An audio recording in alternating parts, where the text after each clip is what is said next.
Yeah, the Christian music guys. Make some noise for the Christian music guys.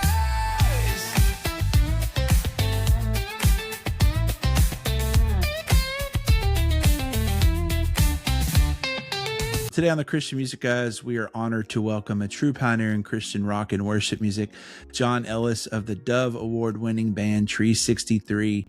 From unforgettable songs like Treasure, Look What You've Done, and King, and Blessed Be Your Name, Tree 63 has left an undeniable mark on the global Christian music landscape. After more than a decade-long hiatus, John and the band are back with a brand new album called Voyage, a project that explores the ongoing journey of faith and what it means to walk with God through every season of life. John, thank you so much for chatting with me, man. Thank you. I'm so glad to be with you, man. It's been a long time since I was in Florida.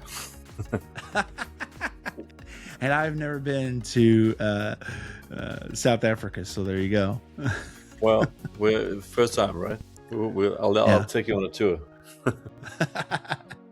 What's speaking of South Africa, what is like the go-to snack there? Like when you come, that's right? Different from the States. Well, we have a bunch of very strange for you African things. Like I remember living in Nashville. We used to go into the convenience store and see jerky, Slim Jims. Yeah. Mm-hmm. But here it's really fresh, like kind of a meat snack, and it's called biltong.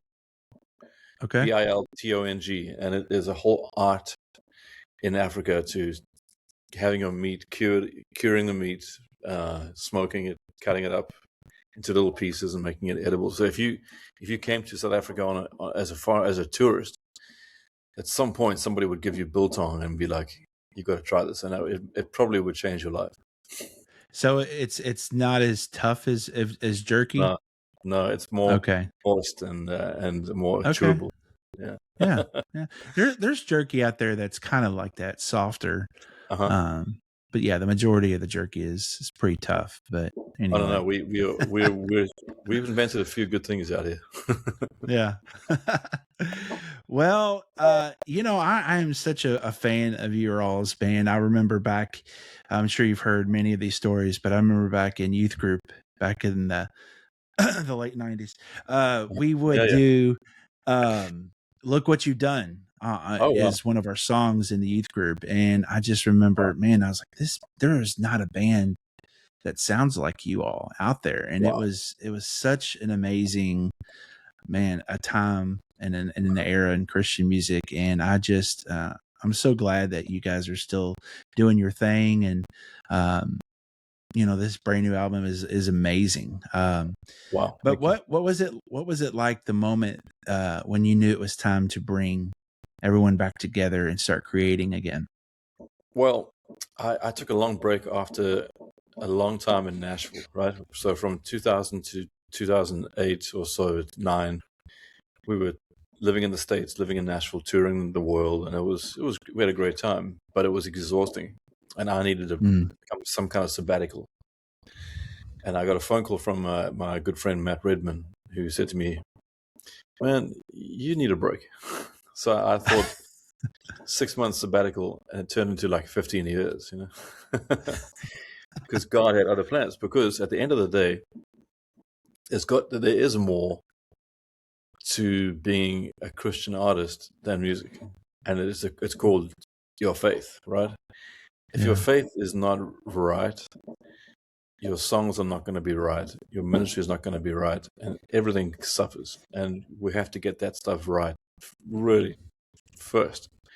But the music industry is so demanding that it doesn't always create a lot of space for you to pursue God while you're pursuing your career. One of the two seems to usually win, and it can be an unhealthy space sometimes. Plus, I got to tell you, I never really spoken about this much before, but it's safe now, that we were signed to a label that was owned and run by Wes Campbell and the Newsboys. And as you all know, in the last year, that whole story's blown wide open. And if you can imagine what it was like to be signed to their label and working with people like that, man, it was a very, very difficult situation we were in day after day for years, right? So Yeah. I came back a little bit shell shocked from all that, and took some time out. And then the last 2 years, just came through a few friends who they were like, "Hey, why don't you sing those songs anymore?" And I kind of ran out of excuses. It felt time to start singing these songs again because I can get up on stage and I can mean them again. Sure. I mean, not that I didn't before, but it took some time to really understand what I had written and who I was singing about, Mm, and I need to get back to that space again. So it took some time. yeah. So during that hiatus, did you write it all, or did you just stop writing, or how did that look? I wrote a bit. In 2015, we did a reunion record with original members of the band called Land, Mm, yeah. which was a great cathartic kind of move. But I still needed to walk away again and spend from 2015 onwards just kind of not making any music. Right. And then during COVID, you're sitting on the porch with a guitar with nothing else to do, and songs started coming, right? And slowly but surely moved back towards singing about what I've discovered about God. But it took a long time. But Mm, this new record is about 2 years worth of writing and yeah. rethinking and thinking, hey, what does it mean to sing about Jesus in 2026? What does that look like? And these are some Yeah. of the songs that came out of that. Yeah. Well, let's talk about Voyage for a moment. Why was that the perfect title for the project, Voyage? And what does the idea of a voyage mean to you? Well, there's that old cliche about it's not the destination, it's the journey. What's that? How's that go? Something like that. Yeah. And Yeah. sometimes cliches are cliches for a reason because they're true, right? And we can say them so often we're going to lose their meaning. But man, I remember so many people during my early years as a Christian saying, "Oh, you got born again. You're a Christian forever," or "You had this experience with God and you set for life." But it turns out that it's the one-on-one stuff we walk with God and keep walking. It's the stuff that happens after we've get up and carry on walking that really matters. And I was talking to a friend, and we were talking about what a miracle it is really to stay a Christian after a long time, because there's so much stuff that gets in the way of our Christianity, including Christianity, right? Mm, hmm. Sometimes Christianity, our church, pastors, youth stuff can get in the way of Jesus.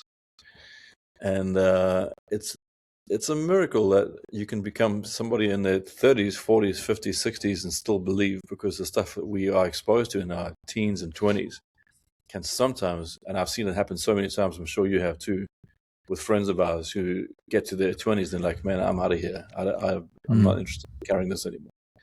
So the miracle really is the person who is on the voyage for life, who's decided no matter what, I'm in this. And that voyage, that desire to stay on the voyage, on the journey is a pretty brave decision.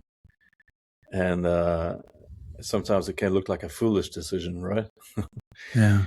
But Yeah. it's a great metaphor for the journey of life. We're going somewhere. We're not going to quit till we get there, right? Yeah. That's beautiful. I look at it like a marriage, Uh-huh. with the relationship with the Lord, good times and Mhm. bad times. There's going to be times where you're like, Lord, I'm done. But you don't mean it. You just say it out of frustration. Man, I was there about And, 2 hours ago. I'll tell you. No, I'm good now. that's good. Well, for fans who have waited years for new music from Tree 63, what are you most excited for them to hear and experience when they listen to Voyage? You know what? There hopefully will be people who discover Tree 63 for the first time, and that's great. But there's a lot of people who bought the answer to the question in 2004 because of this, on the strength of "Blessed Be Your Name" single. Yeah. Those people were maybe in their 20s now, they're in their 40s, early 50s now. What does Christianity, what does Jesus look like to somebody who's been through some stuff, right? You can Mm, sing "Blessed Be Your Name" all day at church when you're 18. But when you get married and have kids, have a job, lose your job, have money problems, get divorced, whatever the stuff that life throws at you, what does your faith look like when you've been through some stuff? And it looks different. It Yeah. changes and it grows and it deepens and matures, but it comes at a cost. And all of us know what it's like to pay some kind of cost at some point. I'm interested in those conversations. I'm interested in those stories of people, and also interested in people who've walked away and are looking at Tree 63 and going, "Man, I liked your band, but I liked your songs, but I'm not a Christian anymore, and I don't know if I believe what you're singing anymore." I'm talking to Mm. those people because I know what that Yeah. feels like, that temptation. I don't come from a church background. I became a Christian in my 20s. And Mm. I know the temptation to walk away from it is very strong because sometimes church looks really confusing from the outside, man. Mm. And Yeah. sometimes the church makes Jesus really complicated. So I'm interested in going, hey, if you're out there and you're no longer a person of faith because of this and this and this, here's some music that might make you think again or might inspire you. 363 is about the joy of being alive, and joy is a weapon Yeah. to fight the darkness with, right? Mm. That's what 363 is about. Yeah. Now, this is probably a hard question to ask you, but are you allowed to have a favorite song on the album? Like, do you yeah. have a favorite? Well, I'm not allowed to answer that, but well, there are some songs that came. I think the songs that are your favorites are the ones that come really hard. Yeah. So if it comes easy, it's great, and I love songs like "How Much Longer," which on this record are great to play. But a song like "Believe Anyway," which is about exactly what we're talking about now, the long journey. That song landed in about 5 different pieces over a course of 6 months. And when you finally get a chance to put it all together and it all makes sense, there's a great sense of accomplishment. So I would say songs like that, "Believe Anyway," "Voyage," these songs that took some time to arrive. Those are the ones that you're the most proud of and stay proud of forever. Yeah. I love the message behind the album, and we've been talking about it, questioning and all this stuff. And I think about the verse in the Bible in Mark where the man talks about, "Help me with my unbelief," Yes. and Chris Tomlin, he did an album this past year, and he had a song called "Help Me" or "Help My Unbelief," and he's like, this is totally different than the average Chris Tomlin song. It's like, dude, what are you doing? But it's like, dude, we need more songs like this because in 2026, my gosh, turn on the news for 10 minutes and you're like, oh my gosh, now I got to fight depression. so, Right. so Right. we just honestly need songs, uplifting songs, but songs like, raw, like this is what I'm dealing with right now, Totally. And I'm all about that confessional thing. Yeah, I'm a Bob Dylan fan, and I really feel like you got to really present something real in your songs. So that's why I sometimes have a problem with worship music. Worship music is about ideals and about things that are in the future and things we would like to see. They don't always deal with what we're dealing with right now. But at the same time, though, it's very tempting to get real depressing in your songwriting. Yeah. And be like, oh God, I'm really struggling. Right? There's something about that balance between being real honest and retaining your joy and hope in the Lord. That is a real tricky thing for a songwriter to maintain, and I hope that we get there on this record. Yeah. Well, I'm excited about this album. It's been too long, John. So It has been too long.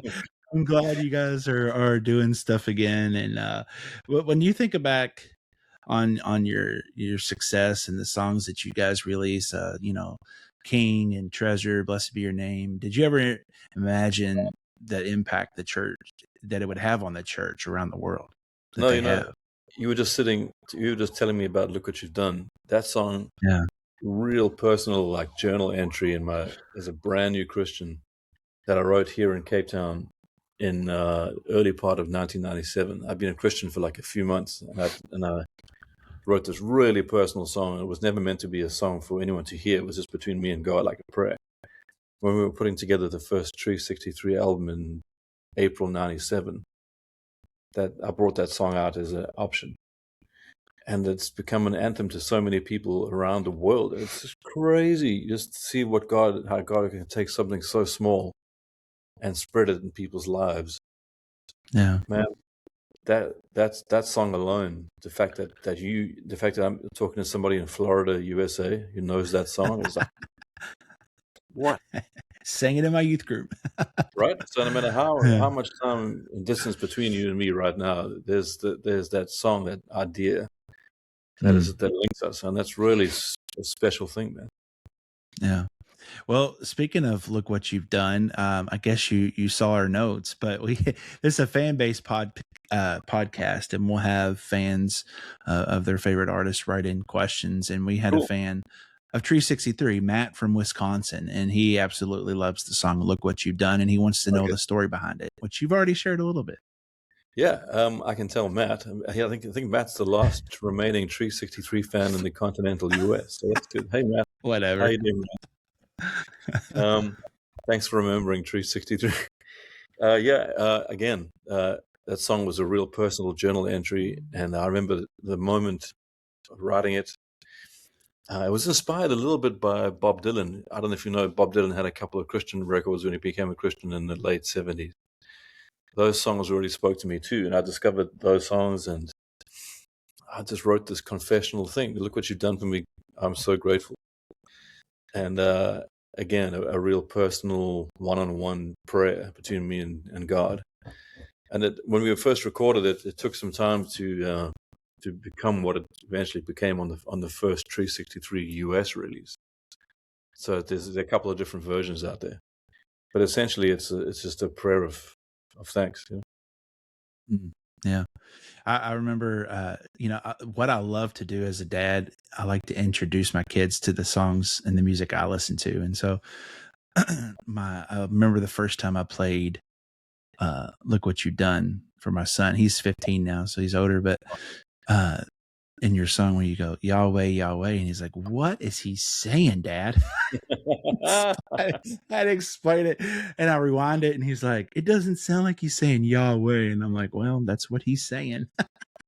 So the deal with that is, I didn't know much about Christianity when I became a Christian. I was a brand new, out of the box believer in my mid-20s. I had to learn about basic stuff that I didn't know, like the Bible stuff and the pronunciation of the various names of God over the course of various verses. And I met a lot of interesting people who showed me lots of different facets of Christianity, and one of them was the idea of God as Yahweh. And I didn't know enough about anything then. I just put it in a song. Yeah. Later on, I found out I've been mispronouncing the word hallelujah for years. So you learn the hard way, I mean, that's one word that's universal. So there you go. I made a mistake, man. I got it wrong. Well, John, with first-time guests, we like to do a thing. Our viewers and listeners like this. It's called Favorite Things. And so I'm just going to shoot you a word category, and you tell me your favorite thing. Sound good? Rapid fire, right? Yeah. I mean, if you want to talk about it, we can. I mean, that's a lot of people do that. But anyway. I overthink the crap out of stuff, man. I got to... Favorite food? Pizza. Okay. Mm-hmm. You got a favorite movie? I do. It's The Matrix. Ooh, do you like all of them together, or is there that first one, man, is unbeatable. Yeah. Right. Is there a favorite show that you like to watch or binge? Oh, other than The Simpsons, just been on for 85 years. Yeah. I love comfort TV. Like, I'll watch Big Bang Theory all day, Yeah. Do you have a favorite musical artist of all time? I guess I would say the Beatles. I was raised on Elvis and the Beatles, and when I was a kid, my friends were into whatever was happening in the 80s. I was into the Beatles. I was one of the weird kids. No. Yeah. Do you have a dream collab? Someone you would love to collab with? Living or Dead. Okay. I would love to collab with The Edge from U2, I think. And Yeah. Okay. for a bunch of reasons, but then also John Lennon, if that was possible. I Oh, would love yeah. to. That'd be nice. That's an incredible opportunity. Mm-hmm. Yeah. Uh-huh. Do you have a favorite ice cream flavor? No, but anything Cold Stone Creamery does, I'm in.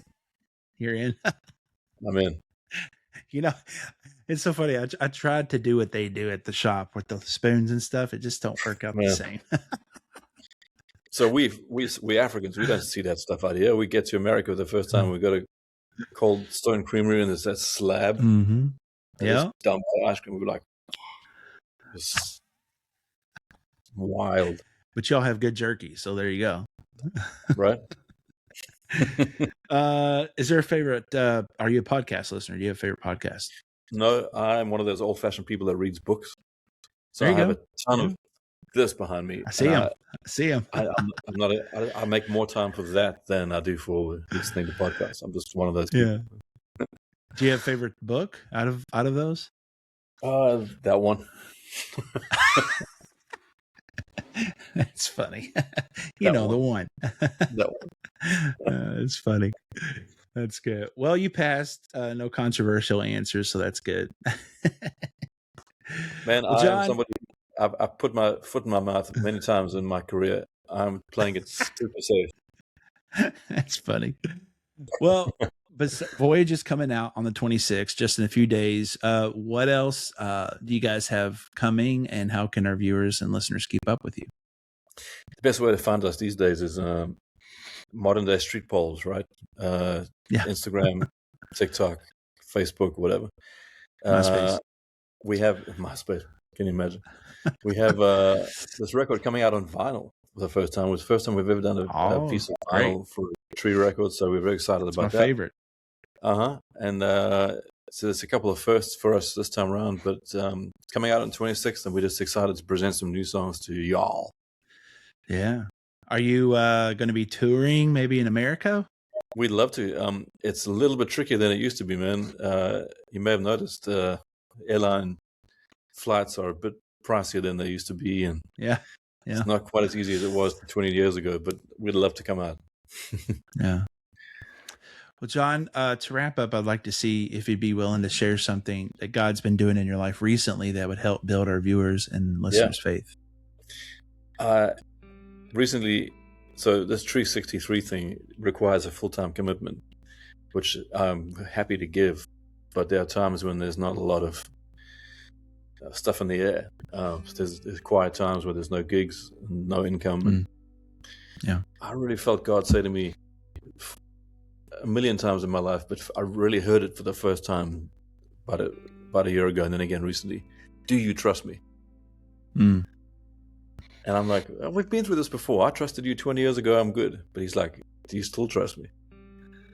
Man, putting your actual trust in the unseen God seems like the wildest, craziest thing we could do with our lives, because we are at a point in our lives where, and in human existence, where we do not trust what we don't see. To have faith in the living God to get me through stuff requires a lot of faith, and if we really trust, we'll see it. But it takes a lot of something: craziness, courage, faith. I don't know, all those things together. God's going, do you trust me? And I'm one of those people that's on a daily basis having to re-answer that question. And today I trust. Tomorrow's another day. But trust is everything. Yeah. Well, John, thank you so much for that. And thank you for coming on, man. It's truly an honor, truly an honor to get to talk to you. Voyage on the 26th, this Friday. So excited for you guys. And maybe if we can bring back like a hologram version of John Lennon, you could do that duet with him on stage. I promise you, I won't be singing Imagine, man. It's great to be with Christian music guys, man. Thank you for having me. I really appreciate it. I hope to see you in Florida sometime. They're the Christian music guys. Yeah, the Christian music guys.